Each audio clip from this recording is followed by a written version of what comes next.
未訂閱嘅你記住幫我撳 subscribe 啊！大家好，歡迎翻嚟由零開始，我係 Anissa。上一集就講到我哋去咗墨西哥度旅居，總括喺呢段日子呢，我有幾樣做咗好深刻嘅嘢呢，想同大家分享下。第一樣嘢呢，就係我喺加勒比海成為一條進階嘅美人魚。第二樣嚟到呢度梗係去潛水啦，我哋唔止日頭潛水，我哋夜晚都去潛水。然後就係嚟得呢個島旅行最普遍嘅遊客活動呢，就係去浮潛團，基本上一家大細都啱去嘅。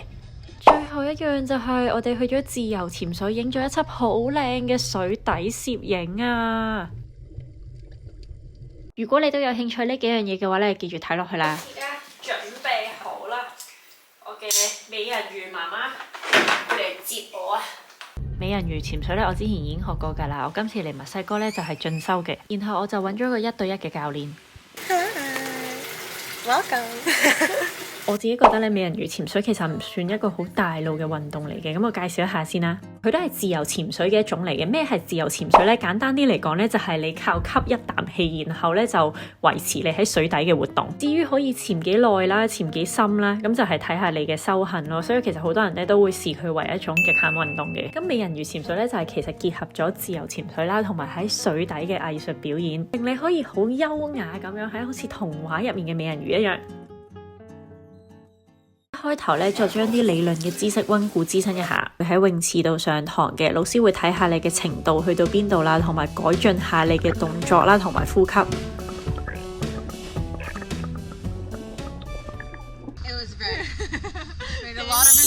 好好彩我進度超級良好，過咗3個鐘之後，下一堂就可以出海啦。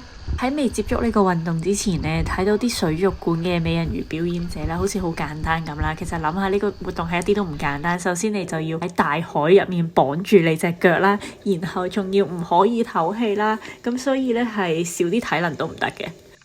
淨係着起個魚尾未開始你都好攰啦，因為喺水入面啦，又有阻力啦，跟住又有浪啦，又有風啦。準備好之後呢，我哋係要游出呢個浮波出面大概5米深嘅水呢，先可以去上堂嘅。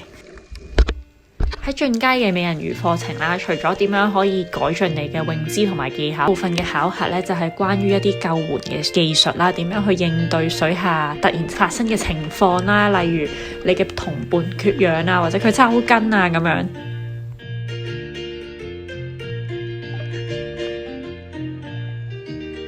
出海嘅課程咧，我係十分享受，因為你真係見到好多海洋嘅生物同你一齊游水，你真係覺得自己係美人魚咯。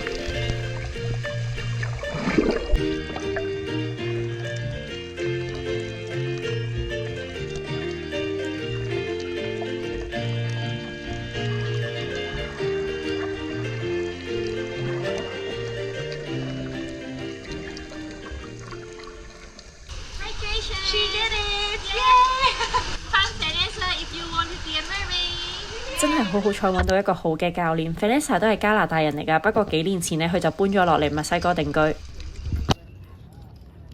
嚟到呢個世界第2大嘅珊瑚礁群呢，一定要去潛水嘅。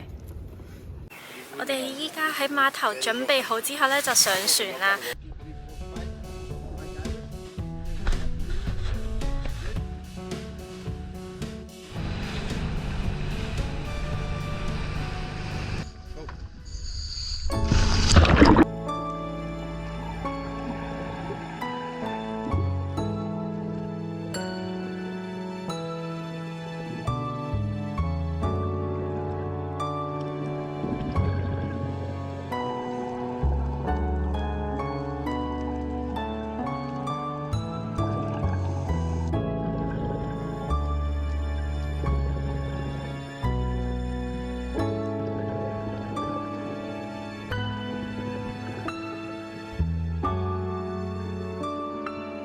我冇諗過喺呢度會見到一個咁壯觀嘅畫面。喺遠處睇呢，無啦啦喺個草地上面呢，有啲塵土飛揚，原來係有10幾20隻魔鬼魚呢，佢喺度游緊啦，好貼近個地面，所以佢呢喺度揈嘅時候就揚起晒啲沙。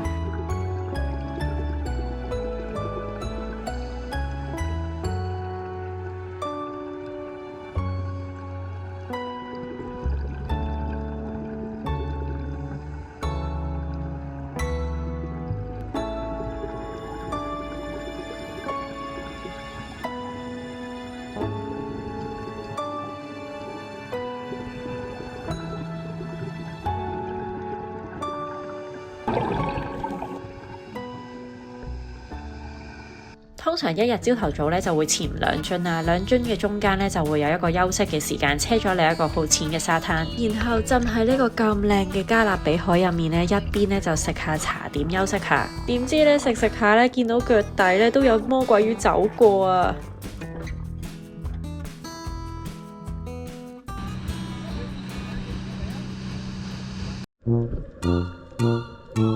潛呢一樽呢，我係好深刻嘅，因為呢係我10年潛水生涯以嚟呢第一次喺水底見到鯊魚。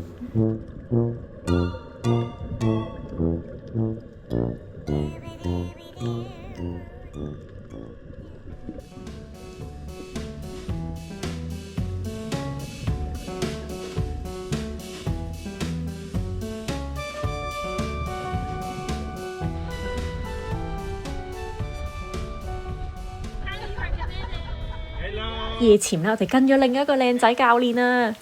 唔知潛開水嘅大家會唔會認同我嘅諗法啦？通常玩 scuba 嘅教練呢，比較心廣體胖一啲啦，但係通常玩 free diving 嘅教練呢，先會係呢種感覺。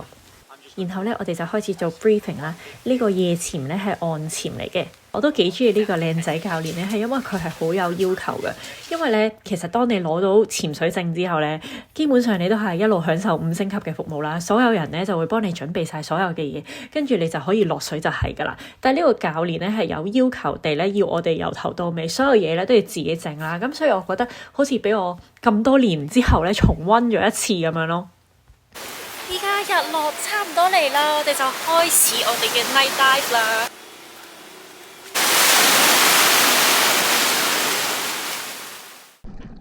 我哋今次未天黑就落水，所以行落去嘅時候呢，唔係完全黑晒嘅，可以見到未開電筒呢，視野都好清晰嘅。當天完全黑晒嘅時候呢，你就開始開電筒啦，然後夜潛呢就會有一種探險嘅感覺啦。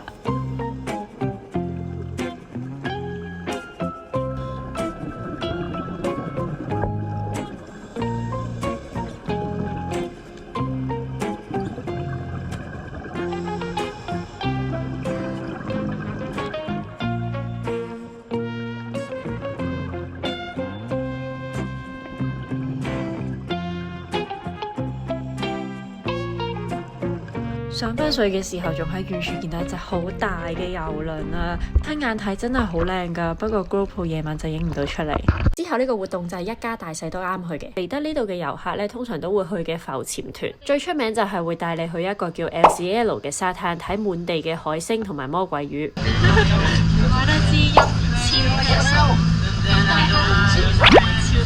仲有淨係講西班牙文，我哋完全聽唔明白。呢個團會提供面鏡、呼吸管同埋救生衣，不過有嘅最好就自己帶啦。浮潛嘅視覺就係見到好多隻腳，然後都唔係好多魚，大概就係睇到咁多咯。呢邊真係成個海灘地下都係星星啊！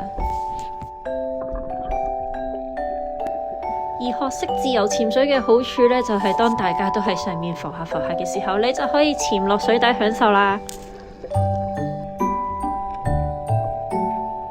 可以近距離咁樣睇下啲海洋生物啦，同埋同佢哋一齊游水。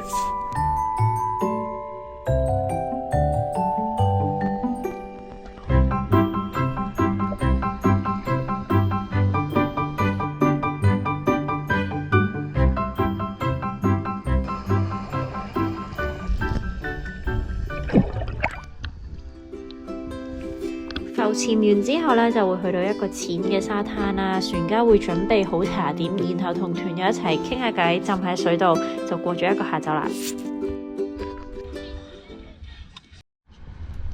個朋友仔帶咗我哋去唔係咁多遊客知道嘅地方去自由潛水，就係呢個平平無奇嘅海邊，我哋就喺呢度落海啦。準備好，3、2、1，落去。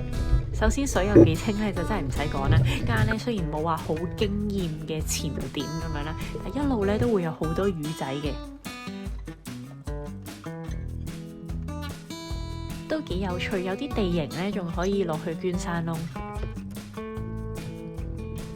會揾到啲人造嘅珊瑚礁，就好似呢個水底金字塔咁樣，影相超靚。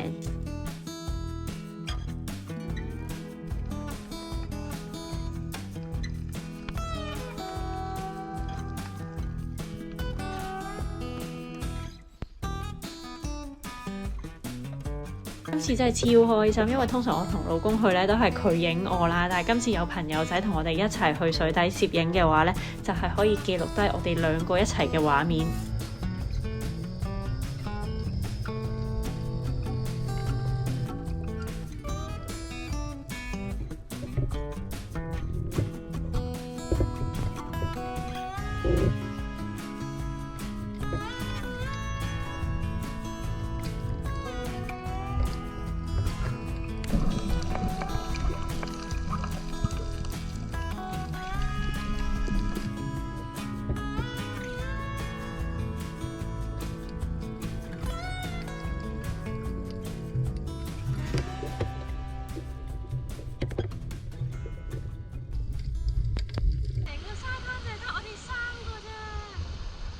呢條片記錄咗我喺 Cozumel 嘅生活碎片，但係其實個島仲有好多嘢可以發掘㗎。如果你都中意海邊嘅話，一定要親身去睇下。呢條片就到呢度啦，記住幫我 like、subscribe 同埋 share，下次再見，拜拜。